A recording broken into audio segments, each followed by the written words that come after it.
बिस्मिल्लाहिर्रहमानिर्रहीम अस्सलाम वालेकुम good morning very good morning सभिनी घर भातियुनि खे चवंदासीं I hope you all are doing great. तव्हां सभु ख़ैरियत सां हूंदव, ठीकु ठाक हूंदव, मज़े में हूंदव, पंहिंजनि सां, पंहिंजे बचड़नि सां, पंहिंजे प्यारनि सां, पंहिंजे घर वारनि सां हमेशह तव्हांजे लाइ दुआऊं हूंदियूं आहिनि, प्यार हूंदो आहे, मोहबत हूंदी आहे।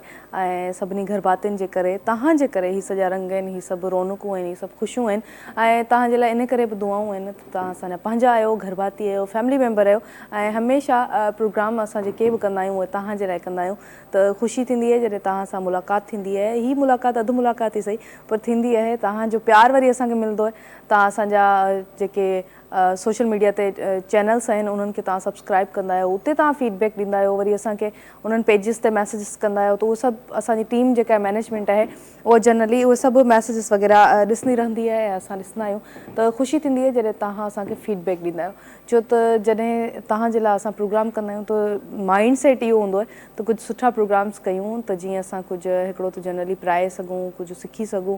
ऐं ॿियो वरी प्रोग्राम इन लाइ बि इंफोटेनमेंट जे प्रोग्राम हूंदा आहिनि, एंटरटेनमेंट सां गॾु का ॼाण वारी ॻाल्हि, का इल्म वारी ॻाल्हि, का अदब वारी ॻाल्हि, का प्यार वारी ॻाल्हि। त कचरियूं ज़बरदस्त अॼु बि प्रोग्राम में हूंदियूं, ज़बरदस्त ॻाल्हियूं हूंदियूं। ऐं गॾु तव्हांखे ॿुधाईंदी हलां त अॼु ट्रैफिक अॼुकल्ह ॾाढी आहे त एहतियात सां गाॾी हलायो। सुबुह जो मां जॾहिं अचां पई चैनल ते त उन टाइम एतिरी ट्रैफिक हुई, सोचां पई त ख़बर न आहे छा थींदो। छो त ट्रैफिक घणी हूंदी आहे न त माण्हू हिकिड़ो त गाॾी हलाइण वारा बि कंफ्यूज़ हूंदा आहिनि, वरी गॾु वेठल वरी रिस्पॉन्सिबिलिटी घणी हूंदी आहे ओबियस आहे। त उनजे करे ज़िमेदारी जे करे बि माण्हू जेको आहे एहतियात सां हलाए।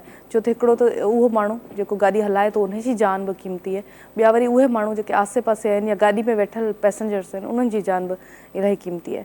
त एहतियात सां ड्राइव कयो। हू बि तव्हांखे ख़बर आहे त असांजा रोड कहिड़ा आहिनि। त पंहिंजो ख़्यालु जेको आहे न, चवंदा आहिनि सवारी अपने सामान खे ख़ुदि ज़िमेदार आहे। त पाण तव्हां ज़िमेदार आहियो पंहिंजी जान जा, त ख़्यालु रखंदा कयो पंहिंजो ऐं कोशिशि कंदा कयो त ट्रेवल जॾहिं बि कयो एहतियात सां कयो। गाॾी जॾहिं बि हलायो एहतियात सां हलायो। स्पेशली यंगस्टर्स खे चवंदसि, नौजवान जेके आहिनि, नऊं रत आहे, जोश आहे, जज़्बा आहिनि, त उहे कोशिशि कंदा आहिनि त बसि उहा सॼी जेका उन्हनि जी एनर्जी आहे उहा ड्राइव में उहा कढी छॾनि। ईअं न कंदा कयो छो त तव्हांजी जान इलाही क़ीमती आहे ऐं तव्हां असांजे मुल्क जो फ्यूचर आहियो। त इन करे पंहिंजे ऐं पंहिंजे मुल्क जे फ्यूचर सां न खेॾींदा कयो। स्पेशली वन व्हीलिंग करे बाइक जेका हलाईंदा आहियूं, छोकिरा हलाईंदा आहिनि स्पेशली, त ॾाढी फास्ट बाइक, वन व्हीलिंग ऐं पोइ सीवियूं ते अक्सर मां मुक़ाबला ॾिसंदी आहियां त मायूस थींदी आहियां। इहे को मुक़ाबिलो जेन्युइन मुक़ाबिलो न आहे, इन्हनि मां कुझु वरंदो कोन। ऐं ॿी ॻाल्हि त हिकु मैदान हिकिड़ो हूंदो आहे न स्पेसिफिकली मैदान हुजनि, स्पेसिफिक रोड हुजनि स्पीडिंग जे लाइ, त स्पीडिंग जे लाइ इहे रोड न आहिनि। त पंहिंजो ऐं पंहिंजे घर वारनि जो ख़्यालु रखो। छो त नौजवान इहा ॻाल्हि सम्झंदा न आहिनि पर उन्हनि में ज़ाहिर आहे उन्हनि जे अमड़ियुनि जा, उन्हनि जे फादर्स जा, उन्हनि जो खोड़ अरमान बि हूंदा आहिनि ऐं उन्हनि जो ऑब्वियस आहे उन्हनि जी मोहबत हूंदी आहे। त पंहिंजो ख़्यालु रखंदा कयो तव्हां इलाही क़ीमती आहियो। ऐं गॾु गॾु स्पीडिंग जे हवाले सां ॻाल्हायोसीं त तव्हांखे ख़बर हूंदी त अॼुकल्ह हालात हज़रा छा थो हलनि मुल्क में पूरे। जनरली मां त सुबुह सुबुह जॾहिं स्टूडियो ईंदी आहियां त चांहि पींदे ई मुंहिंजी पहिरीं जेका कोशिशि हूंदी आहे, मां चवंदी आहियां त मां सोभ अख़बार पढ़ां ऐं सोभ अख़बार में हेडलाइंस छा आहिनि, कहिड़ियूं शयूं आहिनि जेके हलनि पियूं, त उहो जनरली अख़बार पढ़ी ख़बर पवंदी आहे। अपडेटेड इंसानु थींदो आहे त अपडेटेड रहणु खपे ऐं असांखे मालूमात हुजणु खपे त असांजे मुल्क में कहिड़ियूं कहिड़ियूं शयूं आहिनि जनरली जेके हली रहियूं आहिनि। त सभु खां अॻु में त तव्हांखे हेडलाइंस जे हवाले सां ॿुधाईंदी हलां त अॼु जी सोभ अख़बार छा चवे थी त अॼु पहिरीं त इहा शइ आहे त कर्ज़ जी क़िस्त लाइ पाकिस्तान ऐं IMF जे सुधारनि ते इतफ़ाक़ थी वियो। वज़ीर आज़म फ़ैसिलनि जी मंज़ूरी ॾेई छॾी। ऐं ॿी जेका मेन लाइन आहे उहा इहा आहे त ॿोॾि मुतासिरनि खे घर ठाराए ॾियण लाइ 75,000 रुपयनि जी पहिरीं क़िस्त जारी। इहा सुठी ख़बर आहे। IMF सब्सिडी लाइ शर्तुनि में नरमी करे, बिलावल भुट्टो। ख़ैर इहा त सुठी ख़बर आहे त असांजा जेके बि माण्हू मुतासिर थियनि था, तकलीफ़ में अची था वञनि, त असांखे उन्हनि जी सार लहणु घुरिजे। ज़िलज़िले मुतासिरनि लाइ एतिरा फंड मिलिया, किथे ख़र्चिया, बाक़ी केतिरी रक़म बची आहे, कहिड़े इदारनि वटि मौजूदु आहे सुप्रीम कोर्ट। त जनरल अख़बार जॾहिं असां पढ़ंदा आहियूं त खोड़ शयूं ख़बर पवंदियूं आहिनि असांखे ऐं ऑब्वियस आहे मुल्क जा हालात शयूं। ऐं ॿी ॻाल्हि त मूंखे हीअ ख़बर पढ़ी ख़ुशी थी आहे त ज़िलज़िले मुतासिरनि लाइ जेके फंड मिलिया आहिनि उहे किथे ख़र्च थिया आहिनि ऐं केतिरी रक़म बची आहे, कहिड़े इदारनि वटि आहे। सुप्रीम कोर्ट इहो पुछो आहे। अगरि ईअं असां चेक एंड बैलेंस रखूं ऐं पुछंदा रहूं पंहिंजे इदारनि खां त यकीनन चेक एंड बैलेंस जे करे करप्शन घटिजी वेंदी ऐं रक़म जेका आहे उहा सही माण्हुनि ताईं मुंतक़िल थी सघंदी, सही माण्हुनि ताईं पहुची सघंदी। त अॼु ज़बरदस्त कचहरियूं हूंदियूं नाज़रीन, प्रोग्राम में ज़बरदस्त ॻाल्हियूं हूंदियूं ऐं असां कोशिशि कंदासीं त तव्हांजूं कॉल्स अटेंड कयूं, तव्हां सां कचहरियूं कयूं ऐं कॾहिं कॾहिं नाहियूं करे सघंदा कुझु टेक्निकल शयुनि जे करे, कॾहिं वरी कॉल्स तमामु घणियूं हूंदियूं आहिनि त उहे लॻी न आहिनि सघंदियूं। कोशिशि कयो अॼु कॉल्स कयो, अॼु तव्हांजूं कॉल्स अटेंड कंदासीं, महिमाननि सां तव्हांखे मिलाईंदासीं। ब्रेक जो टाइम थियो आहे, ब्रेक वठूं था। जेसीं ब्रेक आहे मां चांहि पंहिंजी ख़तमु कयां, तव्हां बि चांहि तयारु कयो।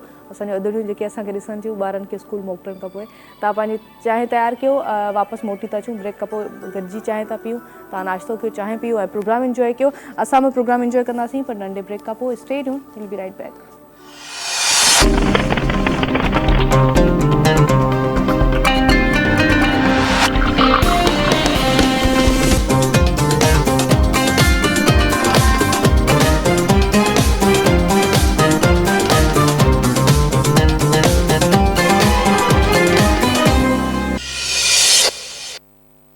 भलीकार चवंदासीं हिकु दफ़ा ॿीहर सभिनी गरबातियुनि खे ऐं सभिनी भेणुनि खे जेके नाश्तो तयारु करे हिन टाइम असांजे साम्हूं वेठल आहिनि, असांखे ॾिसी रहियूं आहिनि।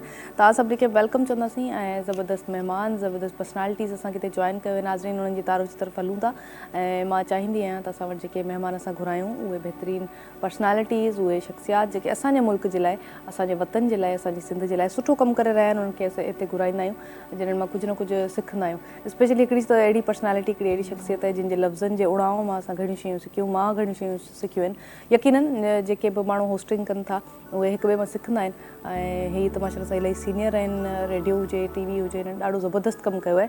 बहितरीनु होस्ट आहिनि, डायरेक्टर आहिनि, आर्किटेक्ट आहिनि। वेलकम चवंदासीं, इलाही मौज़िज़ रिस्पेक्टेबल पर्सनैलिटी अयाज़ गाद असां सां गॾु आहिनि।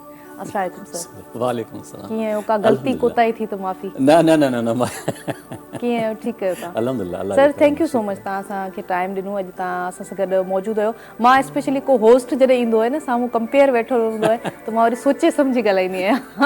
तव्हां बिल्कुलु रिलैक्स थी ॻाल्हायो, पंहिंजो पाण में आहियूं, हिकिड़ी मतिलबु प्रोफेशन सां जेको तालुक़ु बि रहे थो पियो, उनजे करे तव्हां बिल्कुलु रिलैक्स थी करे ईअं जीअं घर में दोस्तनि सां, ॿाहिरनि सां कचहरी थींदी आहे ईअं करे सघो। हा बिल्कुलु, मां ईअं ई कंदी आहियां यूजली, पर वरी सोचणो पवंदो आहे। उस्ताद आहियो तव्हां माशाल्लाह सां, तव्हां इलाही सीनियर आहियो। ऐं नाज़रीन ॿी शख़्सियत, ॿी पर्सनैलिटी तव्हांखे ॿुधायां, ॾाढो ज़बरदस्त हिननि जो कमु आहे। सिंध जेको जनरल हैंडीक्राफ्ट में इलाही मशहूरु आहे, इलाही ज़बरदस्त कमु असां वटि हैंडीक्राफ्ट में थिए थो ऐं हैंडीक्राफ्ट एसोसिएशन पाकिस्तान सां ई वाबस्ता आहिनि ऐं ॾाढी ज़बरदस्त डिज़ाइनर बि आहिनि। ड्रेसिस जे हवाले सां हिननि सां असां कचहरी करे सघूं था। खोड़ शयूं आहिनि जेके अदियूं अगरि पुछणु चाहिनि त कॉल बि करे सघनि थियूं। वेलकम चवंदासीं रिस्पेक्टेबल शख़्सियत सैयदा समरीन माजिद के। अस्सलाम वालेकुम। वालेकुम अस्सलाम। कैसी हैं आप? ठीक हैं? शुक्र, आप ठीक हैं सर? मैं बिल्कुल ठीक हूँ अल्हम्दुलिल्लाह। आप बहुत ग्रेसफुल लग रही हैं। थैंक यू, आपने हमें टाइम दिया, हमारे प्रोग्राम में आप आई हैं। आपका शुक्रिया, आपने मुझे इज्जत दी, आप बुलाया। मोस्ट वेलकम, आप डिज़र्व करती है। नाज़रीन तव्हांखे ॿुधायां त मां गॾु आहियां त लाजो भाई बि गॾु, लाज़मी। लाजो भाई केॾां वेंदो, मां काॾे वेंदसि, असां केॾां वेंदासीं? लाजो भाई कीअं आहियो? ठीकु आहियो? Good morning. अल्लाह का बड़ा करम है, आपकी दुआएं। लाजो भाई तव्हां कलर्स ॾाढा भला पाईंदा आहियो, सोचे सम्झी पाईंदा आहियो त अॼु प्रोग्राम में ही पायां, अॼु प्रोग्राम में पायां? नहीं, मैं रात को तो बिल्कुल पता नहीं चलता कि मुझे सुबह कौन से कपड़े पहनने। हाँ मेरे साथ भी यही होता है। सुबह ये सिलेक्ट करता हूँ कि कौन से पहनने। नहीं आजकल मेरे साथ भी यही होता है, पता नहीं चलता, सुबह उठ के फिर डिसाइड करो, फिर देर हो जाती है। बिल्कुल इसी तरह, क्योंकि रात को तो शशो पंज में होता है कि कौन से पहने जाए। हाँ, और टाइम भी नहीं होता इतना, एवरीडे शो है, एवरीडे करना है, सब चीज़ें मैनेज करनी, तो फिर सोच समझ के नहीं किया जाए। कभी कभी तो इतनी सुस्ती होती है कि फिर रिपीट करने पड़ते हैं। अच्छा, फिर कौन प्रेस आप करते हैं, भाभी करती है? सच सच बताएं। मेरी मिसेस करती है। मिसेस करती हैं, शी इज़ वेरी स्वीट, क्योंकि मुझे अपने खुद करने पड़ते हैं ना। ज़बरदस्त कचहरियूं हूंदियूं, ॻाल्हियूं हूंदियूं ऐं सर अयाज़ खां मां पुछंदसि सर तव्हां कीअं आहियो, तव्हांजो सफ़र कीअं गुज़रे थो ज़िंदगी जो, तव्हांजे आर्ट जो, तव्हांजे होस्टिंग जो, सॼो सफ़र कीअं गुज़रे थो, कीअं गुज़री रहियो आहे? सर हिन वक़्तु सैर ॻाल्हि इहा आहे त प्रोफेशन जेको मुंहिंजो असुलु जेको आहे उहो त आर्किटेक्चर जे हवाले सां एज़ आर्किटेक्ट जेको आहे, मां हिकिड़ी प्राइवेट फार्म आहे जिथे 38 साल थी विया आहिनि मूंखे मुसलसिल हिकिड़ी कंपनी में कमु कंदे। अच्छा हा, इहो घटि थींदो आहे, माण्हू अक्सर जेके या त सरकारी जॉब में मुस्तकिल मिज़ाजी आहे या न, उनजो हिकिड़ो सबबु आहे। हिकु जॻह ते कमु करण जो जेको आहे मूंखे यादि पवे थो जॾहिं असां नंढा हूंदा हुआसीं, वालिद साहिब जी सरिस हूंदी हुई, कॾहिं कोटड़ी जी, कॾहिं सखर, कॾहिं लाड़काणो, कॾहिं नई देरो, इन्हनि पासनि ॾे। ऐं हू असांखे जॉइन कंदो हो ईद जे राति, माना यको उते हूंदो हुयो, तेसीं ईद जो छुटी न राति हूंदी, जॉइन कंदो हुयो। पोइ सदाईं मुख़्तलिफ़ शहरनि में रहण जे करे असां ॾाढो मिस कंदा हुआसीं हुनखे न, त हू असां सां गॾु कोन्हे को। ऐं ईद जे सुबुह सां असांजा वार बि लहंदा हुआ ऐं दर्जीअ वटां कपिड़ा बि जेके से खणी असां पाईंदा हुआसीं। इहा ॻाल्हि मूंखे ॾाढी मतिलबु ॾुखी लॻंदी हुई।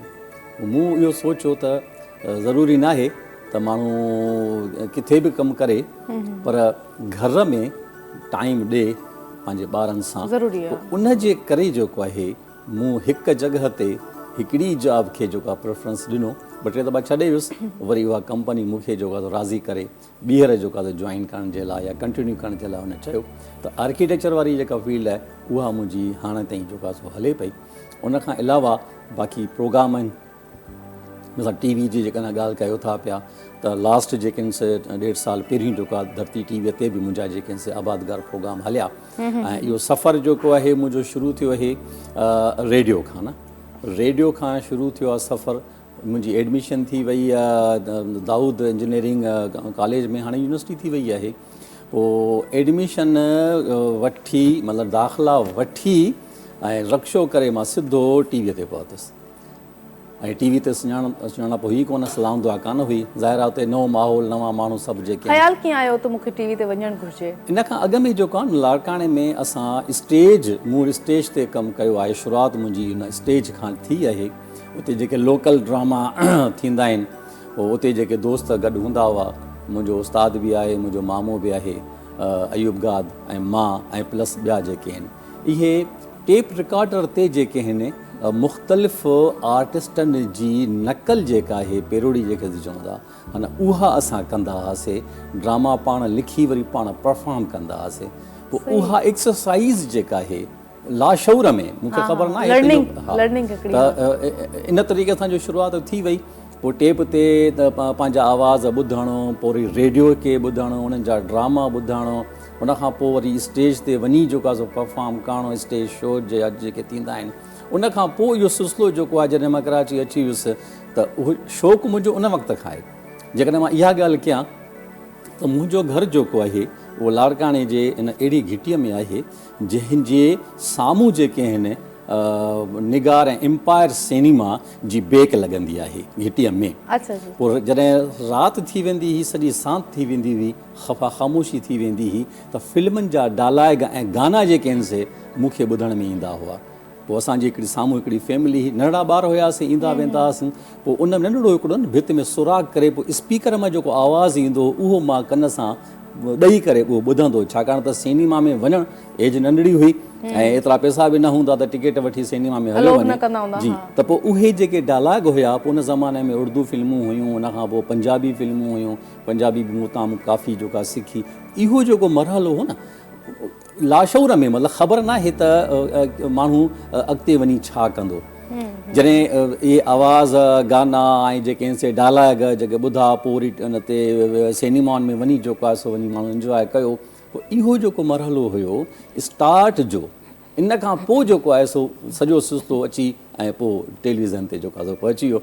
ऐं टेलीविज़न ते मुंहिंजे ख़्याल में त जेकॾहिं मां एंट्री सम्झां त माना सम्झां त 1984 में मूं PTV खे जॉइन कयो आहे। ॾिसो सही, 84 माना केतिरो पुराणो टाइम पीरियड थी वियो। तक़रीबन मुंहिंजे ख़्याल ते इहो 40 सालनि जो को 40-41 साल इलाही टाइम आहे माशाल्लाह सां। तव्हां ॾाढो ज़बरदस्त, हाणे बि असां तव्हांखे ॾिसणु चाहियूं था, तव्हां ॾाढो ज़बरदस्त माशाल्लाह सां ॻाल्हाईंदा वियो। ॿियो वरी मां चवंदी आहियां ज़िंदगी में सभ खां मुश्किल शइ लफ़्ज़नि जोड़णो आहे। शाइर ॾाढो मुश्किल शयूं जेके आहिनि नंढनि घटि लफ़्ज़नि में चई वेंदा आहिनि, होस्ट बि इहे हूंदा आहिनि। ज़बरदस्त सर अॼु तव्हां सभु कचरियूं थींदियूं ऐं समरीन असां सां गॾु आहिनि। समरीन का क्वेश्चन, आप कैसी हैं समरीन, कैसा सफ़र गुजर रहा है, क्या मसरूफियात है आजकल? बहुत अच्छा माशाल्लाह से अपना बुटीक रन कर रही हूँ और 3.5 साल हुए अभी मुझे अपना काम करते हुए। और मैं एक, आपने जैसे कि बताया कि हैंडीक्राफ्ट एसोसिएशन ऑफ पाकिस्तान के साथ हूँ उस ग्रुप में, और उसके थ्रू माशाल्लाह एंटरप्रेन्योर्स को बहुत ज़्यादा ग्रो किया जा रहा है, ट्रेनिंग देते हैं और सारी चीज़ें। तो मैं पहले से खैर अपना काम कर रही थी, फिर ग्रुप भी ज्वाइन किया, तो अपनी ड्रेसेस को डिज़ाइन करती हूँ और अल्हम्दुलिल्लाह बहुत अच्छा चल रहा है। अभी जो ड्रेस पहना हुआ ये भी बहुत अच्छा लग रहा है, इसकी कलर स्कीम और उस पर जो नाजुक सा एक हैंड काम हुआ, एम्ब्रॉयडरी हुई भी है। जी जी। तो ये आपने खुद किया है डिज़ाइन? जी बिल्कुल, یہ سارا ہینڈ ورک ہے. میں تھوڑا سا اس طرح سے کرتی ہوں کہ تھوڑا اسٹائلش کٹس وغیرہ دے کے ڈریس کو اور اس کے اوپر ہینڈ ورک ہو, تو وہ ایک تھوڑا یونیک آئیڈیا ہو جاتا ہے. ایک تو ہمارا ہوتا ہے پورا ٹریڈیشنل ڈریس ہوتا ہے, تو وہ ایک الگ چیز ہوتی ہے, لیکن میرا اسٹائل یہ ہے کہ تھوڑے سے کٹس کے ساتھ, اسٹائل کے ساتھ, اور پھر ہمارا ہینڈ ورک ہو تو وہ پھر اور یونیک لگتا ہے ماشاء اللہ سے. اچھا لگتا ہے بالکل, اور ہمارے ساری دنیا میں پہچان ہے ایک ہمارا ہینڈی کرافٹ. بہت زیادہ پسند کیا جاتا ہے, بہت زیادہ. کہاں کہاں پہ آپ کی ایگزیبیشنس ہوئی ہیں ڈریسز کی؟ پاکستان میں تو میں نے کئی جگہ کی ہیں, دبئی سے بھی کر کے آئی ہوں ایگزیبیشن. ابھی ہم الحمدللہ جا رہے ہیں سری لنکا, صحیح, تو وہاں بھی کریں گے. وہاں بھی بہت زیادہ پسند کیے جاتے ہیں ہمارے جو ایشین ڈریسز ہیں, وہاں بہت زیادہ پسند کیے جاتے ہیں. تو ابھی ہم جا رہے ہیں, ہوپ کہ انشاءاللہ اچھی ہوگی. نہیں بالکل اچھی ہوگی, کیونکہ میں بھی کہیں جاتی ہوں نا, میری پینٹنگ کی کہیں نمائش ہو رہی ہو, ایگزیبیشنز ہو رہی ہوں کوئی بھی, وہاں پہ میں اسپیشلی ڈریسز جو ہمارے تھری ڈریسز ہیں گج والے اور ایمبرائڈری والے, وہ پہن کے جاتی ہوں. لوگ بہت پسند کرتے ہیں ہمارے آرٹ کو, ہمارے کلچر کو, ہمارے کرافٹ کو. کیونکہ یہ بڑے مطلب محنت سے کی جاتی ہیں. یہ ایک ایک ڈریس جو ہے کافی دن لگتا ہے ان کو تیار ہونے میں, تو یہ سارا کچھ ایک ایک چیز ہاتھ سے بنتا ہے, اور بڑی ہی اس کی ڈیمانڈ بھی ہے دنیا میں. ہمارے لیے تو ہر وقت ہمیں میسر ہیں گھر کی مرغی دال برابر, ہمارے لیے اتنی بڑی بات نہیں ہے, لیکن واقعی میں لیکن جو باہر لے کے جائیں آپ, تو لوگ بہت وہ کرتے ہیں, اپریشیٹ کرتے ہیں بہت زیادہ.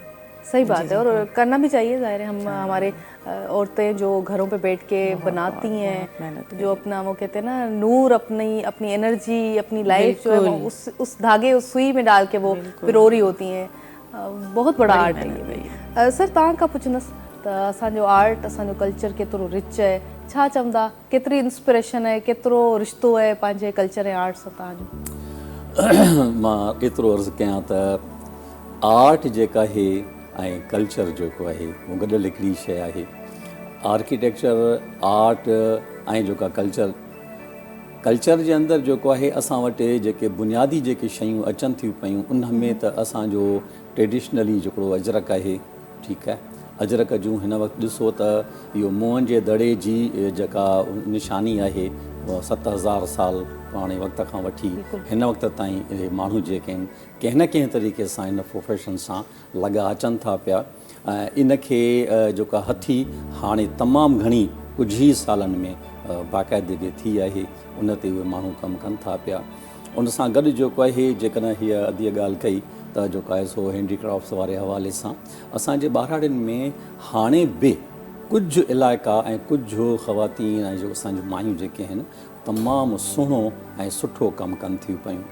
कंहिं किताब में मां हिकिड़ो रेफरेंस जो कल्ह ई मां कंहिं जॻह ते ॾिठो हुयो त इन थर जे अंदरि जेके मायूं आहिनि, या चोलिस्तान आहे पाकिस्तान जो जेको ॿियो इलाइक़ो, या जेको आहे सो सिंध जा जेके ॿिया इलाइक़ा आहिनि सामूंडी वारे पासनि ॾे, जॾहिं उते उहे मायूं इहे गुल ऐं चिटनि कीअं थियूं, माना इहा जेका एक्सप्रेशन्स जेके आहिनि न, मिसाल तव्हां बबुर जे वण में हलिया था वञो, बबुर खे ॾिसो था पिया, जॾहिं उन में नंढड़ा नंढड़ा जेके आहिनि से पीला पीला गुल अचनि था, उन सां गॾु जेकॾहिं तव्हां पिपल जे पननि सां अची था वञो, पलड़नि में अची था वञो, या अक जूं फुलड़ियूं जेके आहिनि, अकु जेको पाण जेको ॿारहाड़ियुनि में रेगिस्तान वारे पासे ॾे थिए थो पियो, इहे अक्स जेके आहिनि उतां जूं ख़वातीन पंहिंजे ज़हन में विहारनि थियूं पियूं, पोइ उन्हनि अक्सनि खे पंहिंजे सुई ऐं सॻे सां कपिड़े ते जेके से मुंतक़िल कनि थियूं पियूं. त इहा सॼी नेचर असां वटि मौजूदु आहे, सॼे दुनिया जे अंदरि आहे, सिंध जे अंदरि बि तमामु घणी आहे. इहे इलाइक़ा, इहे गुल, ॿूटा, पखी, तव्हां ॾिठो हूंदो त एम्ब्रॉयडरी जेको थींदी आहे उन में मोर खे जेको आहे सो शामिलु कयो थो वञे, त मोर त ज़ाहिरा थर जे इलाइक़े में तमामु हिकिड़ी वॾी जेको आहे सो हैसियत रखे थो पियो. उन सां गॾु ॿिया पखी बि आहिनि, तव्हां ॾिठा हूंदा न ॿारहाड़ी में कॾहिं कॾहिं वेंदा आहिनि, असांजूं जेके मायूं हूंदियूं आहिनि उहे साफ़ु सुथिरो विहाणो जेको आहे सो उहो भरियलु हूंदो आहे, उहो को टुक ते हूंदो आहे, त को वरी हथ जी जेका सुई आहे उन सां जेको तयारु, उन में जेके तव्हांखे मोर बि नज़र ईंदो आहे, त पखी बि नज़र ईंदो आहे, ऐं सभई रंग, पर अहिड़े अंदाज़ सां त इहे सभु शयूं हुन नेचर खां वरितियूं आहिनि. असां नेचर खां ॿाहिरि न आहियूं. जेकॾहिं तव्हां जेके न वरी वर्ल्ड जी जेके मुख़्तलिफ़ डॉक्यूमेंट्रीज़ ॾिसो, जंहिंमें पखियुनि जा रंग ॾिसो, ठीकु आहे। ऐं समुंड जे अंदरि रुॻो मच्छियुनि जा रंग ॾिसो, बसि अकुलु दंग थो रहिजी वञे। छो त तव्हांजो बि आर्ट सां तालिक़ु आहे, मुंहिंजो बि आर्ट सां तालिक़ु आहे। उन्हनि खे ॾिसंदो आहे त बसि सुभाणे निकिरंदी आहे त अलाह जा जेके आहिनि से उन जॻह ते जंहिंखे ॾिसण वारो कोई बि कोन्हे। माना समुंड जे अंदरि न तव्हां न असां, ॿियो कोई कोन थो वञे पियो। ख़ासि हिकिड़ा माण्हू वञनि था जेके ॾिसनि था या फोटोग्राफी कनि था, उन मच्छियुनि जा जेके रंग आहिनि, उनखां पोइ उन जा जेके चित्र आहिनि। तव्हां जंगलनि में हलिया वञो, जेके पखी अचनि था, पखियुनि जा पर ॾिसो, परनि जे अंदरि बि जेके 12 कलरनि जा शेड लॻा पिया आहिनि। हर शइ नेचर में मौजूदु आहे। असीं नेचर मां ई सभु शयूं जेके से खणी ऐं पोइ साम्हूं पेश कयूं था। तव्हां पेंटिंग कयो था पिया, मूंखे था तव्हां पोर्ट्रेट कयो, त मां त एज़ इट इज़ मौजूदु आहियां। जंहिंखे ॾिसी करे या मुंहिंजी तस्वीर आहे, इंस्पिरेशन नेचर मां ई मिले थी, मोटिवेशन नेचर मां ई मिले थी, कुदरत मां ई मिले थी। बिल्कुलु उहे सभु शयूं जेके से ऑलरेडी मौजूदु आहिनि। अहिड़े ई तरीक़े सां जेकॾहिं असां आर्किटेक्चर में हलिया था वञूं, त आर्किटेक्चर कहिड़ो जेको आहे सो साइंसी कमु आहे। उहो अलॻि आहे त उनजी स्टेबिलिटी बि हुजे ऐं डिज़ाइन बि हुजे, पर इहे सभु शयूं त अॻ में जेके से पखी करे चुका आहिनि। नंढड़ो घरु ठाहिण वारो, आखेरो ठाहिण वारो, उनजी जेका तव्हां उणत ॾिसो, हिकिड़ो वणु आहे, वण में हू तीलो तीलो खणी ऐं जंहिं तरीक़े सां उनखे पोइ ठाहे ठाहे ठाहे नंढड़ो पंहिंजो जेको आहे सो उहो आखेरो ठाहे थो वठे। उनजी तरतीब इहा नेचर आहे। माना नेचर में ई त आहे तव्हांजी सॼी शइ। ॾिसण वारी अखि घुरो, ॾिसण जी अखि तव्हांजी सही आहे, तव्हांजी दिलि सही आहे, तव्हांजे अंदर में अहसासु आहे, त पोइ तव्हांखे इहे सभु शयूं ॾाढियूं भलियूं लॻंदियूं। न त बिना अहसास जे जाम माण्हू आहिनि जेके घुमनि था फिरनि था, जंहिंखे ख़बर ई कोन्हे त छा आहे। बिल्कुलु बिल्कुलु बिल्कुलु इहो ई अलाह साईं क़ुर शरीफ़ में चयो न, अकुल वारनि लाइ निशानियूं रखियूं आहिनि। जेके बि निशानियूं आहिनि अकुल वारनि लाइ आहिनि, सम्झ वारनि लाइ। लतीफ़ साईं वरी चए थो अलाह ॾाई मथी ॾायूं ॾुख ॾिस। हिकिड़ो ब्रेक वठूं था, कचहरियुनि खे अॻिते वधाईंदासीं। नाज़रीन सफ़र में ब्रेक है, stay tune, we'll be right back.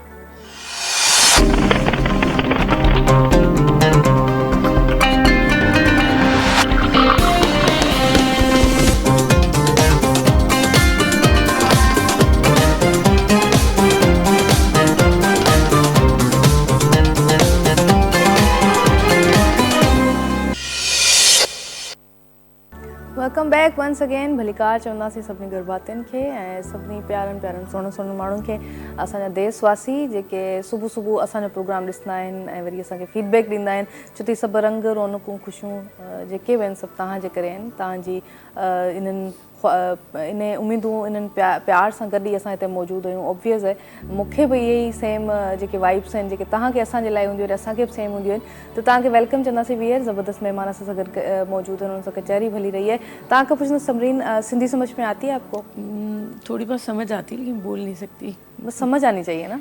अच्छा, क्योंकि हम सिंधी में बात करें तो वो आप लोगों की चीज़ें मुझे समझ आई। सर ने कल्चर के बारे में, नेचर के बारे में जो बातें की, तो उन्होंने कहा कि वो औरतें जो सुई धागे से जो भी चीज़ें पिरोती हैं, बनाती हैं, एम्ब्रॉयडरी करती हैं या हैंडीक्राफ्ट उनका जो होता है, वो उसकी इंस्पिरेशन नेचर से होती है। परिंदे बनाती हैं, मोटिव्स बनाती हैं, तो वो वहीं से इंस्पायर होती हैं। आप कहाँ से इंस्पायर होती हैं? मैं इंस्पायर होती हूँ, दरअसल मुझे शुरू से नेचर तो अच्छी लगती ही है, लेकिन मुझे शौक़ भी था इन चीज़ों के लिए कि अपने कल्चर से चीज़ों से थोड़ा टच होना चाहिए। क्योंकि मुझे कलर्स बहुत पसंद हैं, क्योंकि मुझे लगता है कि अल्लाह ताला ने जितने भी कलर्स बनाए हैं तो उसकी कोई लॉजिक है, उसके अंदर खुशियाँ हैं, रंग हैं। तो मुझे कलर्स बहुत अच्छे लगते थे और फिर थोड़ा ही डिज़ाइनिंग का शौक़ था, तो मैंने कहा कि मुझे कलर्स के साथ काम करना है। तो फिर मैंने इन चीज़ों को किया। मैं मतलब चाहती तो बहुत पहले थी, लेकिन काफ़ी लेट स्टार्ट किया है। लेकिन ये है कि अल्हम्दुलिल्लाह अपनी ख्वाहिश पूरी की, फैमिली की सपोर्ट की वजह से, तो अब माशाल्लाह बहुत अच्छे से चल रही हैं चीज़ें। नहीं, लेट कभी लेट नहीं होता। हाँ। असल में आप सही टाइम पे ही, ऑब्वियस है। पहले तो आप पूरा ऑब्जर्व कर रहे होते हैं, चीज़ों को देख रहे होते हैं, समझ रहे होते हैं। जैसे मैं लियोनार्डो डा विंची की मिसाल देती हूँ। उन्होंने ऑब्जर्वेशन में बहुत ज़्यादा टाइम लगाया। अपनी पेंटिंग्स उनकी जो है मेजर तख्लीकात जो हैं उनकी वो 5-6 हैं, लेकिन वो बनाने के लिए वो जो पीछे रिसर्च थी, जो ऑब्जर्वेशन थी, एक पूरा उन्होंने एक माइंडसेट बना के फिर आर्ट की तरफ आए थे। तो वो लेट कभी लेट नहीं होता है। गेस आर्टिस्ट के लिए तो कभी नहीं होता। कभी नहीं। सर आर्टिस्ट लाइ लेट न हूंदो आहे। एज़ एन आर्किटेक्ट तव्हां किथां इंस्पायर थींदा आहियो? एलिवेशन्स ठाहींदा हूंदा ईअं न? पूरी प्लानिंग थींदी आहे ऐं इन खां पोइ सर एलिवेशन ड्राफ्टिंग मां बि पढ़ी आहे, ड्राफ्टिंग जी हद ताईं ख़बर आहे मूंखे आर्किटेक्चर जी। अच्छा, ड्राफ्टिंग जेका आहे न उहा हाणे जेकॾहिं कंप्यूटर में थी अचे त पोइ त ॿी आहे, जॾहिं हथ सां माण्हू ड्राफ्टिंग करे थो पियो त इहो हिकिड़ो मतिलबु इलाही सिखी सोचे सम्झी ऐं पोइ थो करे, उहा आहे टेक्निकल शइ। असल में आहे तव्हांजे हथ जो स्ट्रोक, पेंटिंग में बि स्ट्रोक थो अचे पियो, ठीकु आहे। असांजे आर्किटेक्चर में इहो आहे त जेको रफ जेको कॉन्सेप्ट आहे न उहो तव्हां हमेशह पंहिंजी पेंसिल सां ई इम्प्रूव कंदा हो। जेकॾहिं पेंसिल सां तव्हां का शइ नथा ठाहियो, दिमाग़ में हिकिड़ी शइ अचे थी पई, अलाए छा थो अचे पियो, पर उहो तव्हां पंहिंजे पेंसिल सां उनखे जॾहिं मुंतक़िल कयो था त पोइ शेप ठही थो वञे पियो। इहा शइ जेका कीअं ईंदी तव्हांजे दिमाग़ में, जंहिं घरनि में असीं रहूं था, जंहिं शहर में रहूं था, जिन मुल्कनि खे असां ॾिठो आहे, जंहिंजी आर्किटेक्चर जेको आहे सो तमामु घणी जेको आहे सो रिच आहे, मल्टी स्टोरी बिल्डिंग खे बि असां आर्किटेक्चर में खणी था अचूं पिया। असुल ॻाल्हि आर्किटेक्चर उनखे थो चइजे त जेको इंसानु जंहिं जॻह में रहंदो, जंहिं ऑफिस में इंटर थींदो, उहा ऑफिस उहो घरु उनखे कहिड़े तरीक़े सां मतिलबु इंजॉय करणु घुरिजे या उनखे रहणु घुरिजे। इहा जेका शइ आहे न त कहिड़े तरीक़े सां हुनखे आसानी पैदा कजे, हुनजे लाइ मतिलबु बहितर ऐं कंफर्टेबल हुजे। ज़ाहिर आहे वर्ल्ड में तमामु घणो कमु थिए थो पियो, मुख़्तलिफ़ मुल्कनि में तमामु घणो कमु थिए थो पियो, इंटीरियर डिज़ाइनिंग जे अंदरि बि जेको आहे कमु थिए थो पियो। प्लानिंग आहे रिक्वायरमेंट जे हिसाब सां, जेकर रिक्वायरमेंट तव्हां वटि सही आहे ऐं रिक्वायरमेंट तव्हां जेको आहे मूंसां शेयर कयो था त मां तव्हांजो घरु सही तरीक़े सां तव्हांजे तबियत मुताबिक़ डिज़ाइन करे वेंदुसि। जेकॾहिं तव्हांजी रिक्वायरमेंट, मिसाल तव्हांजी रिक्वायरमेंट इहा आहे त मां आहियां जनरल थो ॻाल्हायां, मां आहियां ज़ाल मुड़ुसु आहिनि, 3 ॿार आहिनि, 3 ॿारनि मां जेको आहे सो 2 धीअरूं आहिनि, हिकिड़ो पुटु आहे, पोइ वरी हुनजी ॾाॾी बि आहे, पोइ ॾाॾो बि आहे, हुन ॿारनि जो जेको आहे मुंहिंजो जेको, त हाणे उहे फ़र्द केतिरा आहिनि। ॿियो वरी तव्हांजे इन्हनि फ़र्दनि सां जेके रिलेशन जेके जुड़नि था पिया, जेके तव्हां वटि अचनि था, उहे माण्हू, उहे महिमान, उहे माइट, उहो तादादु केतिरो आहे। हर हफ़्ते था अचनि, हर महीने था अचनि, या जॾहिं बि अचनि था, हिकिड़ी फैमिली थी अचे, 2-4 फैमिली थियूं अचनि, त जॾहिं फैमिलियूं थियूं अचनि त पोइ तव्हांखे स्पेस थोरी वधीक डिज़ाइन कबी। इहा रिक्वायरमेंट सां आर्किटेक्चर डेवलप थींदी आहे। ऑफिस आहे त 5 माण्हुनि जी ऑफिस ठाहिणी आहे या 50 माण्हुनि जी ठाहिणी आहे, रिक्वायरमेंट, पोइ उन जा पोज़ीशन कहिड़ियूं हूंदियूं, उन जा लेवल कहिड़ा हूंदा, एग्ज़ीक्यूटिव जेको आहे उहो कीअं हूंदो, एग्ज़ीक्यूटिव जो कमरो ऐं जेको रूम आहे उहो कीअं ठहंदो, ऐं जेके मातहत अंदरि स्टाफ आहे उहे जेके आहिनि केतिरी स्पेस वठंदा। त रिक्वायरमेंट मां तव्हांजी इंटरनल प्लानिंग ठहंदी आहे। बाक़ी जेकॾहिं असीं ॿाहिरि अचूं था एक्सटीरियर ते, इहो तख़लीकार जे ज़हन जे मथां आहे त उनखे कहिड़े तरीक़े सां तख़लीक़ करे थो, उन प्लानिंग खे ॾिसी करे डिज़ाइन करे पोइ तव्हांजो एलिवेशन जेको आहे डेवलप थींदो आहे। ईअं हाई बि थींदो आहे त तव्हां एलिवेशन रिक्वायरमेंट्स एलिवेशन ठहंदी आहे पूरी। जी जी सर ॿी इहा शइ त तव्हांखे बि ख़बर आहे, तव्हां पूरो ज़ाहिर स्टडी बैकग्राउंड तव्हांजो तव्हां आर्किटेक्ट आहियो त आर्किटेक्चर जो ई आहे, त उहो तव्हांखे ख़बर आहे दुनिया में तव्हां कंहिं बि सिटी में वञो, मां मिसाल किथे अगरि वञा थी as a traveller, as a vlogger या एज़ एन आर्टिस्ट किथे वञा थी, त मां ॾिसंदी आहियां उन सिटी जा कलर कहिड़ा आहिनि, उनजो आर्किटेक्चर कहिड़ो आहे, पोइ उन हिसाब सां मां ड्रेसिंग कंदी आहियां। दोनों चीज़ें इसमें आ गई ना, ड्रेसिंग भी आ गई और आर्किटेक्चर भी आ गया। आर्किटेक्चर कंहिं बि सिटी जी सुञाण हूंदो आहे, कंहिं बि जॻह जी सुञाण हूंदो आहे। ऐं पहिरियां तौर में जेको टाइम में पहिरियां जेको कमु थींदो हो, रोमन सभ खां वधीक रिच आर्किटेक्चर, वरी गोथिक, उन खां वधीक अञा जेको मां चवां त उन खां वधीक रिच आर्किटेक्चर, उन्हनि सभिनी टाइम पीरियड जो आर्किटेक्चर। वरी हाणे असां कराची में 1-2 बिल्डिंग्स ॾिसंदा आहियूं जेके ब्रिटिश ठाहे रहिया, उहे बि जेके बहितरीनु हिकिड़ो मज़बूत आर्किटेक्चर। हाणे अहिड़ो कंटेम्प्रेरी दौर में छो नथो नज़र अचे?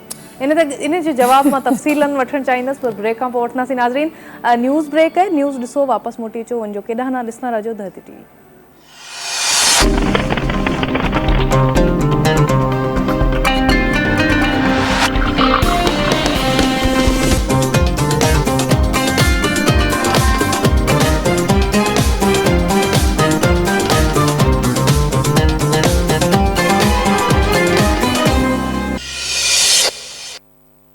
हुनजी ज़ाल त रलियूं ठाहियूं, केॾियूं प्यारियूं भलियूं ठाहियूं।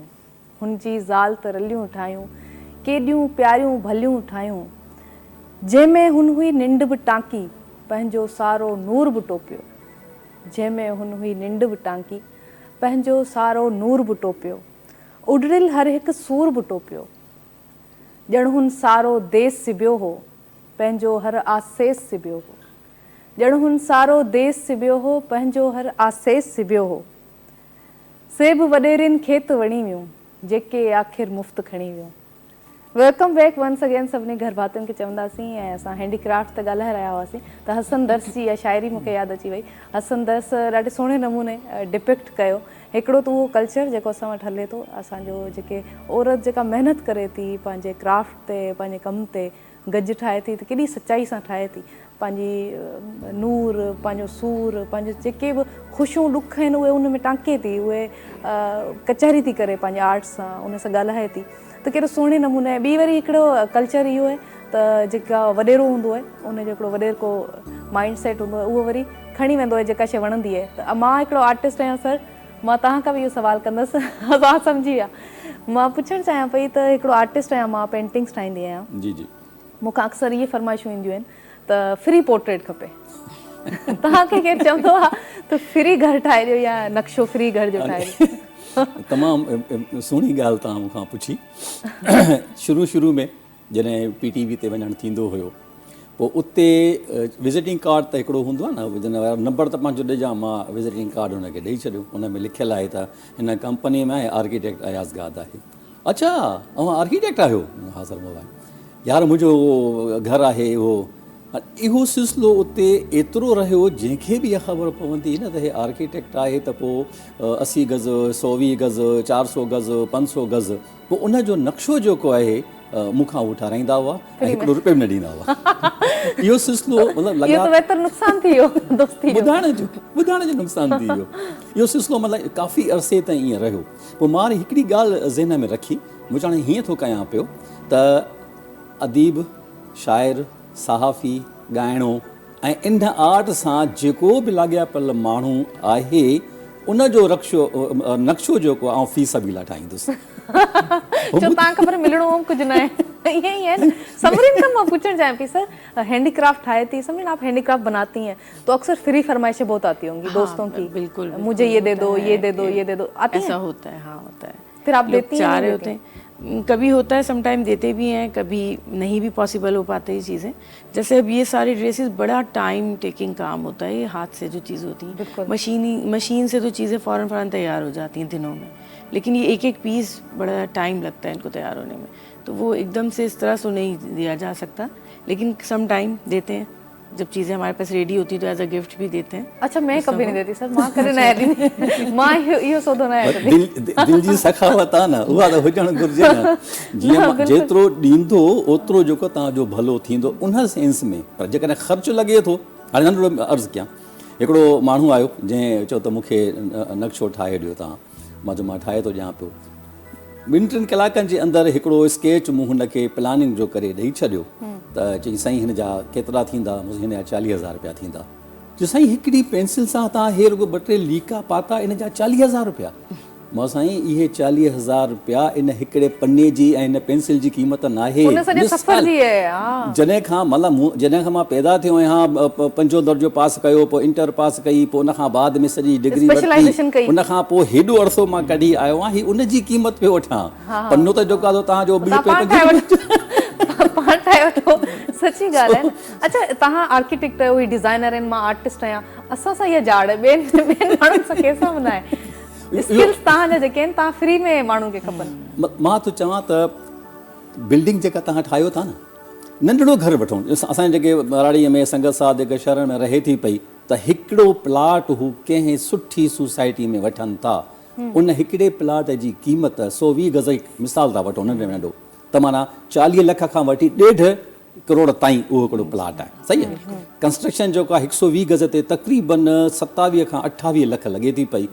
अचे जेको आहे डिज़ाइनर जी फी माफ़ थिए।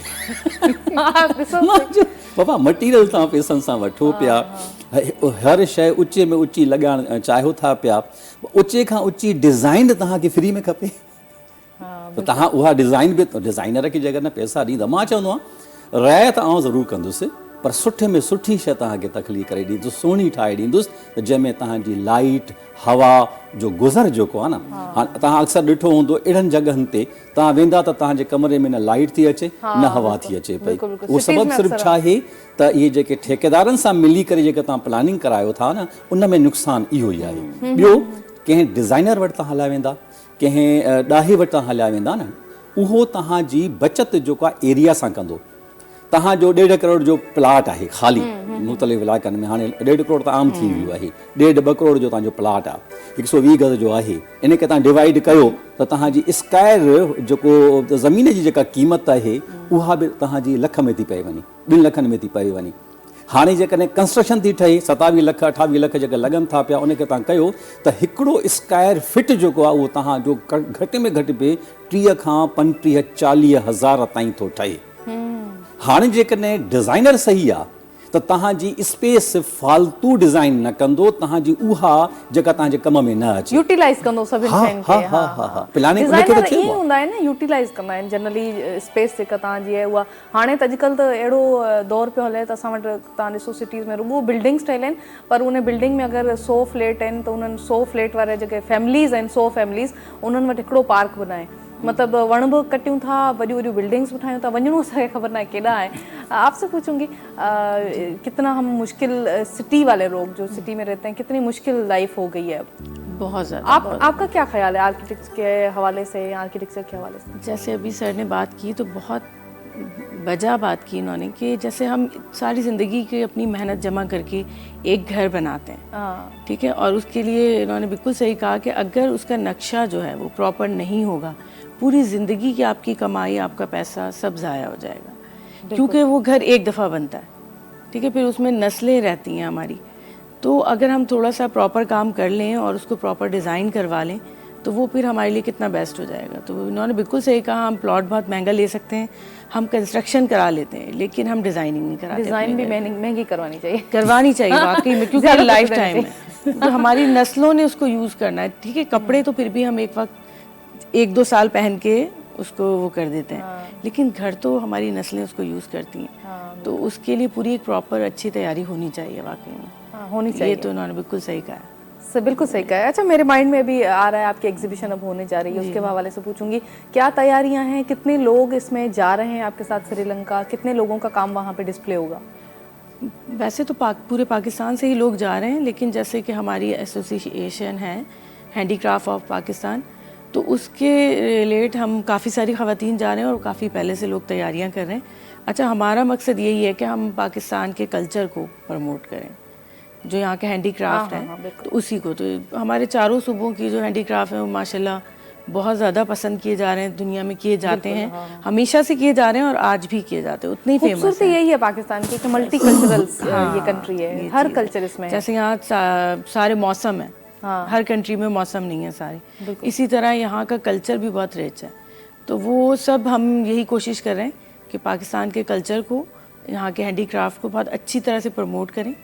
तो माशाल्लाह काफ़ी सारी ख़वातीन, हम सारे फ्रेंड्स जा रहे हैं और बड़ी अच्छी तैयारी की हुई है, बस दुआ करें कि इंशाल्लाह अल्लाह ताला कामयाब करें हमें इस मकसद में। आपको कामयाब करें, आप अच्छा काम कर रही हैं, और दूसरी बात कि हमारे आर्ट को आप बाहर पहुंचा रही हैं, कि इमेज क्रिएट हो रहा है ना, आपका सॉफ्ट इमेज क्रिएट होता है आपके आर्ट से, आपके कल्चर से, आपके टेलीविज़न से, आपके प्रोग्राम से, आपका एक पूरा इमेज क्रिएट हो रहा है। बिल्कुल, जो पूरा यहाँ से लोग सब जा रहे हैं, अब उनका वहाँ पे बिहेवियर, उनका वहाँ पे जो काम है, वो हर चीज़ जो है पाकिस्तान को प्रमोट करेगी, हर चीज़, कि आप वहाँ किस तरह से वो करते हैं अपनी चीज़ें।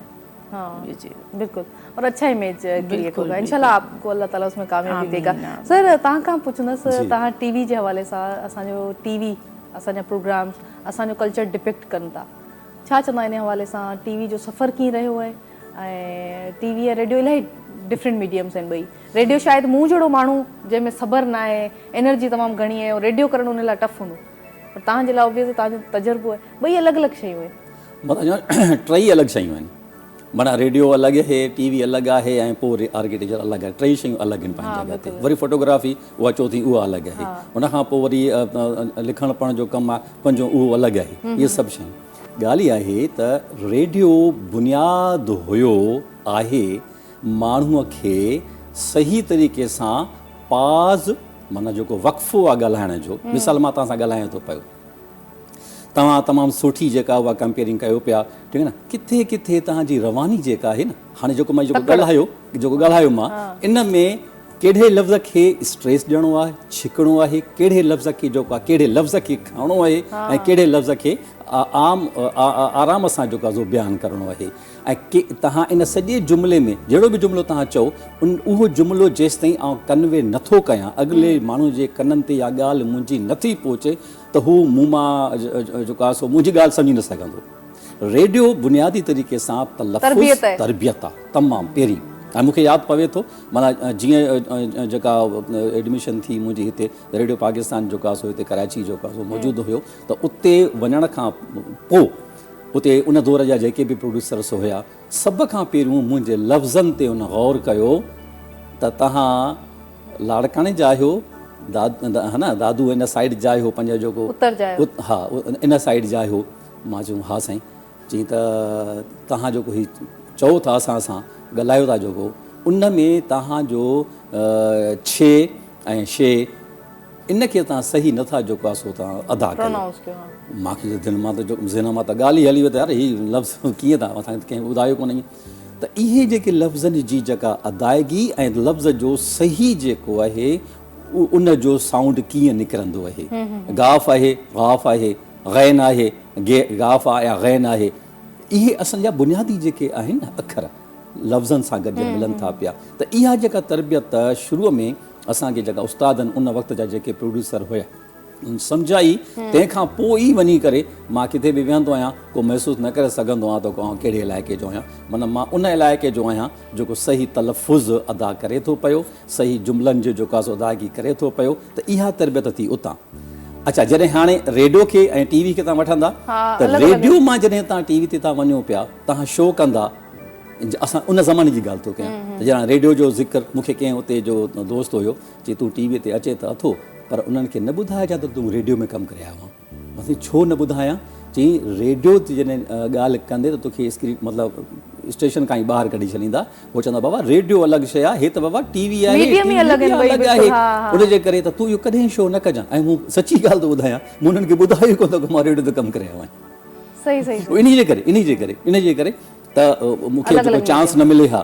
बहरहाल उते तंहिं ज़माने जी ॻाल्हि थो कयां, उन दौर जी ॻाल्हि आहे जेको एंट्री थियणु तमामु वॾी ॻाल्हि हूंदी हुई। प्रोग्राम हासिलु करणु त तव्हां सोचे ई नथा सघो पिया, ऐं पंहिंजे एफर्ट्स सां तव्हां पंहिंजी सलाहियत सां वठंदा। तव्हां में जेकॾहिं को हुनुरु आहे त उहो हुनुरु जेको आहे उनखे कैच करे पोइ तव्हांखे रस्तो ॾींदा हुआ। उन वक़्त जा जेके डायरेक्टर हुया, जेके प्रोड्यूसर हुया, तक़रीबन माण्हू सां मूं गॾु कमु कयो, उन्हनि कॾहिं बि ईअं न चयो त अयास तूं मिसफिट आहे या तुंहिंजी सलाहियत कान्हे, जे तूं पंहिंजे महिनत सां असांखां प्रोग्राम वठी पियो। न त ॿिया हूंदा न, उन ज़माने में ॾिसो त टीवी ते कमु करण जे लाइ बि मिनिस्टरनि जी पर्ची ईंदी हुई। पंहिंजी त का पर्ची कान्हे, पंहिंजी पर्ची सिर्फ़ु आवाज़ु हुयो ऐं शकिल हुई ऐं तव्हांजो जेको मज़बूत जेको बैकग्राउंड आहे उहो आर्ट जे हवाले सां उहो ई उते ॼमे थो पियो। तंहिं ज़माने जा जेके बि तव्हां ॾिसो, मिसाल तौरु जेके वॾा नाला, नूर लाशारी तमामु वॾो नालो आहे, ठीकु आहे न, उन सां गॾु महमूद सिद्दीकी तमामु वॾो नालो आहे, रोशन अता तमामु वॾा नाला इहे रहिया आहिनि, AR बलोच तमामु वॾो नालो रहियो आहे, अनवर सोलंकी, महमूद मुगल जेको आहे कंपेयरिंग जे हिसाब सां, माका साहब जी जी, उहो उन में टीवी ते घटि पर उनजो पंहिंजो जेको रेडियो जे हवाले सां। त माना इहे सभु जेके वॾनि नालनि जे माण्हुनि सां तव्हां जेकॾहिं कमु कयो था कंहिं न कंहिं हवाले सां, जीअं हाणे नूर लाशारी AR बलोच जो मूं ज़िक्र कयो मिसाल तौरु, त इहे उन वक़्त में हथे गुल मेहंदीअ में कमु कनि पिया। मूंखे जेको आहे सो मूं कोशिशि कई त मां इन प्रोजेक्ट में कमु कयां, त उन्हनि सां वेझो वञी करे इलाही शयूं सिखियो त नए माण्हूअ खे हू कहिड़े तरीक़े सां हिमथाइनि था। ऐं उहो सबक़ु मां हाणे बि यादि आहे मूंखे, नओं जेको बि ईंदो आहे ऐं उनजो गाइड हूंदो आहियां। सबक़ु हुतां सिखियो आहे, पर उहो हाणे बि उहो आर्ट जे दुनिया में हुजे या जेको आहे सो आर्किटेक्चर जे दुनिया में हुजे। आर्किटेक्चर में हिन वक़्तु बि मूं वटि जेके न्यू कमर्स आहिनि, माना हिकु ॿ टे छोकिरा मूं वटि फी सबीला हूंदा आहिनि, जंहिंखे आउं सम्झाईंदो आहियां, सॼी ॻाल्हि उनखे सेखारींदो आहियां। हिन वक़्तु बि माना अॼुकल्ह बि हिकु ॿ हिकिड़ो वेंदो आहे 3 4 6 महीना साल, वरी को ॿियो ईंदो आहे। इहो उन वक़्त खां वठी मां इहा सर्किल जेको आहे फी सबीला हलाईंदो अचां थो पियो। ऐं को बि माण्हू को बि छोकिरो नओं जेकॾहिं को आर्किटेक्चर सिखणु चाहे थो त आउं हाज़िर आहियां ऐं बिल्कुलु हुनखे मां सेखारींदुसि सम्झाईंदुसि। अच्छा, सेखारण खपे बि सही, तव्हां वटि कोई स्किल है तव्हां वो ॿिए खे ॾियो था। आपसे भी पूछूंगी समरीन, आप सिखाती हैं डिज़ाइनिंग जो है, आप खुद डिज़ाइनर हैं, आपने डिज़ाइन जो है आपका बुटीक भी है, क्या आपके स्टूडेंट्स भी हैं जो आपसे सीखते हैं? अभी तो नहीं, मैं इंशाल्लाह इन चीज़ों पे वर्क कर रही हूँ, तो फिर इंशाल्लाह इसको भी स्टार्ट करेंगे। हाँ, क्योंकि अभी तो मैं अपने ड्रेसेस डिज़ाइनिंग और सारी जो बाहर की एग्जीबिशंस चल रही हैं उन पे फोकस किया हुआ था कि मैं अच्छे से अच्छे डिज़ाइंस करके लेके जाऊँ यहाँ से चीज़ें, तो अभी इस पे ज़्यादा फोकस है मेरा। सही। अच्छा, हमारी जो औरतें, हमारी जो बच्चियाँ हमें स्क्रीन के थ्रू अभी देख रही हैं पूरे पाकिस्तान में, बहुत अच्छा आर्ट करती हैं, क्राफ्ट करती हैं, अपना काम आप तक कैसे पहुँचाएं? वो हैंडीक्राफ्ट एसोसिएशन तक कैसे वो उनकी रसाई मुमकिन है? बिल्कुल, ये मीडिया उसके ऊपर सोशल मीडिया पे उस पर आप हैंडीक्राफ्ट एसोसिएशन के पेज पे जाके और चीज़ें वहाँ से आप मतलब रब्ता कर सकते हैं इधर, तो उसके थ्रू आपको दरअसल हैंडीक्राफ्ट एसोसिएशन ऑफ पाकिस्तान जो है वो वुमेन एम्पावर पे काम कर रहा है। वो पाकिस्तान के कल्चर को, हैंडीक्राफ्ट को प्रमोट करने के लिए, और लेडीज़ को जो एंटरप्रेन्योर्स हैं, घर से काम कर रही हैं, उनको बिज़नेस कैसे करना है, तो उनको ट्रेनिंग्स दिलवाना और ये एग्जीबिशंस करवानी, ये सारी चीज़ें होती हैं। तो मैं ज़रूर कहूँगी कि जो भी घर से काम कर रही हैं ख़वातीन, तो बिल्कुल ज़रूर ज्वाइन करें हैंडीक्राफ्ट को, और इंशाल्लाह उन्हें बहुत अपने बिज़नेस में, अपने काम में इम्प्रूवमेंट मिलेगा, सीखने को बहुत मिलेगा। मैंने भी बहुत कुछ सीखा है। असल में वैसे तो आप अकेले होते हैं, जब आप चार अपने जैसे लोगों के साथ बैठते हैं तो बहुत सारी चीज़ें सीख जाते हैं। बिल्कुल, क्योंकि यहाँ पे बहुत से सीनियर्स हैं, कुछ जूनियर्स हैं, आप सबसे कुछ ना कुछ सीख रहे हैं। ठीक है, तजुर्बा, जैसे सर कह रहे हैं कि इनके पास तजुर्बा है, उसकी एक वर्थ होती है, तो तजुर्बे की बहुत अहमियत होती है।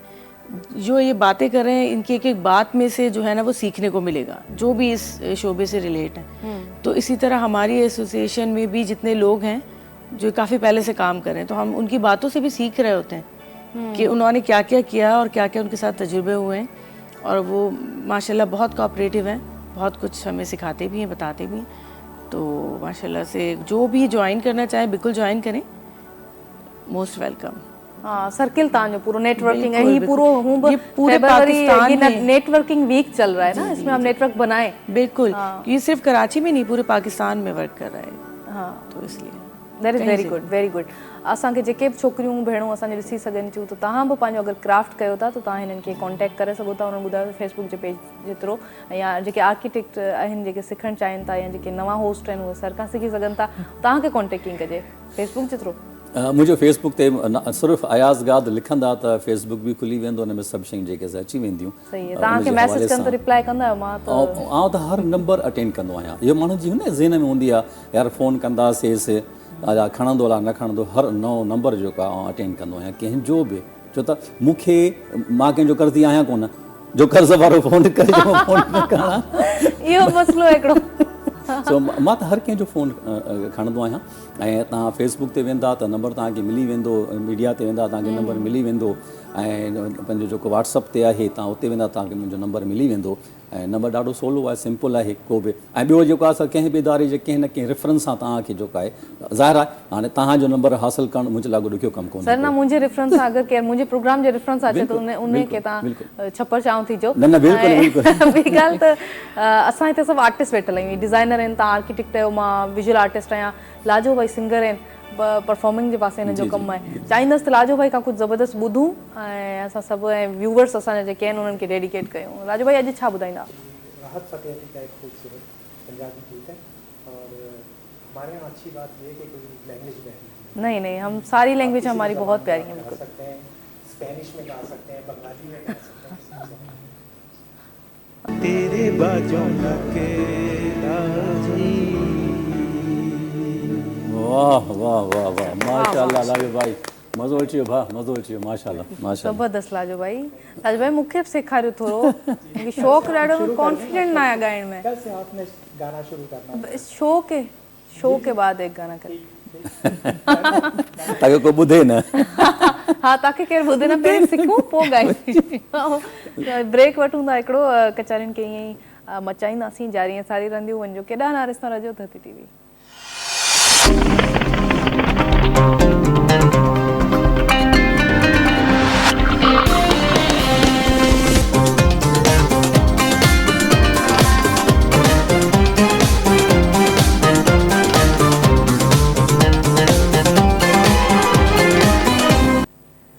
वेलकम बैक वंस अगेन भलीकार चवंदासीं तव्हां सभिनी घर भातियुनि खे ज़बरदस्त ॻाल्हियूं हली रहियूं आहिनि माशाल्लाह सां जॾहिं स्पेशलिस्ट असांजे प्रोग्राम में वेंदा आहिनि त खोड़ शयूं जेके मां बि सिखंदी आहियां यकीनन तव्हां बि सिखंदा हूंदव ऐं सम्झंदा हूंदव असांखे सम्झणु खपनि अलॻि अलॻि शयूं जेके आहिनि सिख्या जो मरहलो इंसान जी ज़िंदगी मां जॾहिं ख़तमु थी वेंदो आहे न मां सम्झां थी त पोइ कुझु बि लाइफ में नाहे बचंदो तव्हांजी सिख्या जो मरहलो सॼी ज़िंदगी हलणु खपे जेसीं ताईं तव्हांजी लाइफ आहे जेसीं ताईं तव्हां ज़िंदगी गुज़ारियो था सिख्या आहे न उहा शइ आहे जेका तव्हांखे मतिलबु डिफरेंट शयूं आहिनि जेके तव्हांखे सिखण लाइ मिलंदियूं आहिनि पर उहो अमल जेको आहे न सिख्या जो उहो ज़रूरी न आहे त स्पेसिफिक तव्हांजी फील्ड जे हवाले सां हुजे अलॻि अलॻि शयूं जेके आहिनि असां सिखी सघूं था ऐं उहो अमल जेको आहे जारी रहणु खपे सर तव्हांजो प्रोग्राम एग्रीकल्चर जे हवाले सां इलाही ज़बरदस्त प्रोग्राम आबादगार सभु ॾिसंदा आहिनि शौक़ु सां ॾिठो सभिनी अॼुकल्ह उहो प्रोग्राम नथो थिए जंहिंजी इलाही कमी महसूस थी थिए छा चवंदा आहिनि प्रोग्राम जो तजुर्बो ऐं इहो करण जो रीज़न छा हो असल में ॻाल्हि छा आहे त टीवीअ ते अचणु त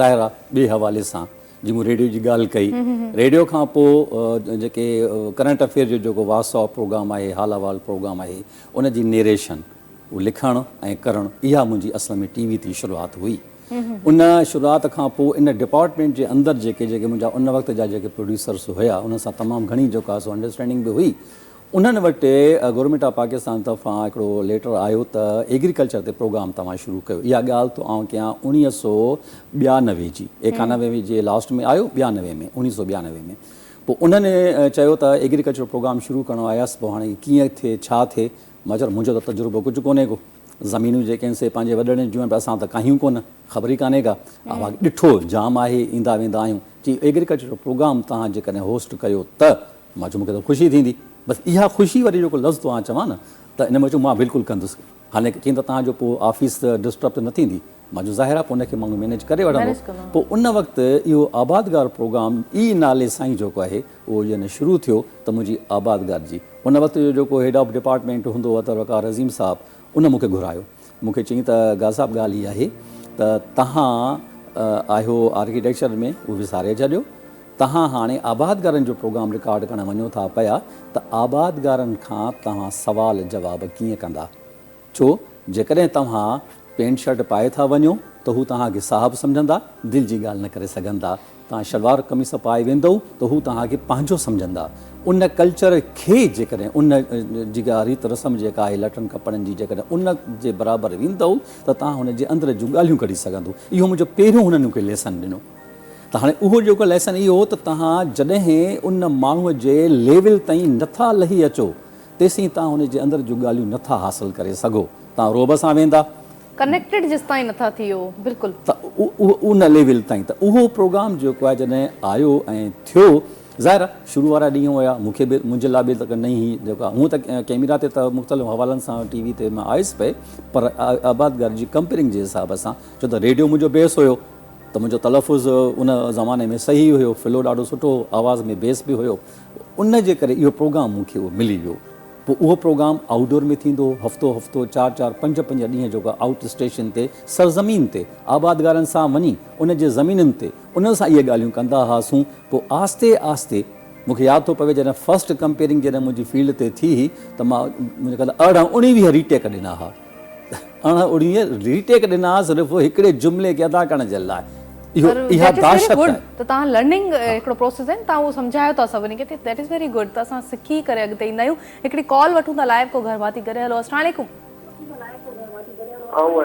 वालेकुम सलाम कीअं आहियो अदा केरु ॻाल्हायो था किथां ॻाल्हायो था हाँ बदन शहर का ॻाल्हायां पियो अब्दुलसत्तार जमाली टीवी जो आवाज़ प्लीज़ बंदि करे ॻाल्हाईंदा म्यूट करे ॻाल्हाईंदा त सही तरीक़े सां असांजी ॻाल्हि ॿोल थी सघंदी कीअं आहियो तव्हां ठीकु आहियो टीवी जो आवाज़ प्लीज़ बंदि करे ॻाल्हाईंदा असांखे वरी रिपीटेशन थिए थी असांखे पंहिंजो आवाज़ वरी ॿुधण में अचे थो जेके बि घर भाती तव्हां कॉल्स जॾहिं बि कयो था त तव्हां पंहिंजी टीवी जो आवाज़ म्यूट करे ॻाल्हाईंदा कयो त जीअं असांजी ॻाल्हि ॿोल सही तरीक़े सां थी सघे न त वरी डिस्टर्बेंस थींदी आहे असांखे वरी पंहिंजी आवाज़ ॿुधण में ईंदी आहे तव्हांजी ॻाल्हि मिस थी वेंदी आहे कॉल ड्रॉप थी वई ॿीहर ट्राए कयो का ॻाल्हि न आहे ॿीहर प्रोग्राम में तव्हां शामिल थी सघो था जी सर त मां ॻाल्हि उहा कई पे आबादगार जे हवाले सां त उहो इहो हिकिड़ो स्टार्ट हुयो सम्झण जो सिखाइण जो ऐं उन ज़माने में रिसर्च कीअं कयो मूंखे रिसर्च कीअं कयो छा आहे त एग्रीकल्चर जो मटीरियल त ऑलरेडी मौजूदु हुयो जॾहिं बि प्रोग्राम करणु वेंदा हुआसीं मौसमुनि जे हिसाब सां, मूंखे यादि थो पवे उन वक़्तु जेको सीनियर प्रोड्यूसर जेको आहे अलाह हुनखे जन्नत नसीब करे, उन चयो साईं हीउ जेको प्रोग्राम तव्हां शुरू कयो आहे मुंहिंजे प्रोड्यूसर खे, त तव्हां 4 प्रोग्राम करे पोइ छा कंदव? आहिनि कुल 4 फ़सुल, कणिक आहे, कपां आहे, सारियूं आहिनि ऐं वण आहिनि, इहे जेके 4 जेके मुख्य जेके कमंद आहे, 4 मुख्य फ़सुल आहिनि, उनखां पोइ बसि प्रोग्राम तव्हांजो एंड आहे। उहो 3 महीननि जो जेको प्रोग्राम मूंखे मिलियो, असां 13 साल लॻातार प्रोग्राम वीकली जेको आहे PTV ते कयो, माना जंहिंजे लाइ चयो वियो त 13 साल लॻातार बिना कंहिं गैप जे। उहो 13 साल जॾहिं ज़ाहिर आहे, जॾहिं उहो TV ते प्रोग्राम बंदि थी वियो जेको हुन में PTV तां, त पोइ वरी प्राइवेट जेके चैनल अची विया, उनखां पोइ KTN आहे, पोइ सिंध TV आहे, पोइ जेको आहे सो आवाज़ TV आहे, धरती TV आहे, लास्ट मुंहिंजा प्रोग्राम धरती TV ते जेको आहे सो एंड थिया, न जेके ही जेके जेका हुया।